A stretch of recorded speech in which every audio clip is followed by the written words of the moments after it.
Les vaccins peuvent nous protéger contre un pathogène de différentes manières. Dans cette vidéo, nous allons nous pencher sur le mécanisme des vaccins à vecteur viral. Lorsqu'on administre un vaccin à vecteur viral, on injecte le schéma génétique permettant de fabriquer la protéine d'un pathogène.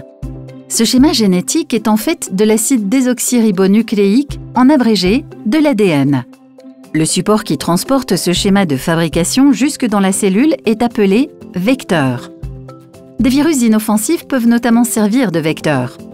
Dans le cadre de la vaccination, ces virus sont modifiés pour des raisons de sécurité, de manière à pouvoir continuer à infecter des cellules humaines, mais sans nous rendre malades pour autant.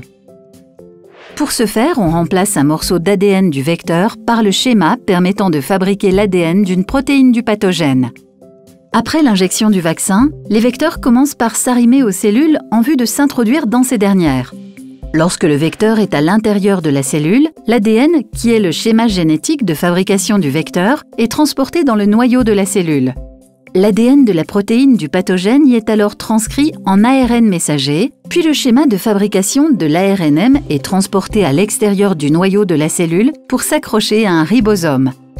Le ribosome, qui est en mesure de lire le schéma de construction de l'ARNM, fabrique la protéine cible selon les instructions.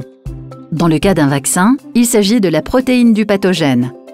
La protéine du pathogène nouvellement produite est ensuite transportée à la surface de la cellule en vue d'être présentée au système immunitaire pour analyse. Ce dernier reconnaît en l'occurrence une protéine étrangère qui pourrait appartenir à un pathogène dangereux et qui doit être combattue. En réaction à cette protéine, le système immunitaire mobilise un vaste arsenal de mécanismes de défense. Outre des cellules immunitaires spécifiques, notre corps fabrique surtout des anticorps qui combattent et éliminent la protéine du pathogène de manière ciblée. Et afin de nous protéger à long terme, notre système immunitaire se souvient des anticorps qui ont été les plus efficaces contre un pathogène donné. Les vaccins à vecteur viral se servent du mécanisme d'un virus inoffensif pour infecter efficacement les cellules du corps humain, à la différence près qu'un vecteur n'occasionne aucune infection qui nous rende malades. La protéine du pathogène qui déclenche la réponse immunitaire est fabriquée dans nos propres cellules. La technologie des vaccins à vecteur viral est bien établie depuis plusieurs années. Il existe notamment un vaccin à vecteur viral pour combattre le virus Ebola. Et d'autres applications très prometteuses de cette technologie sont testées actuellement dans des essais cliniques.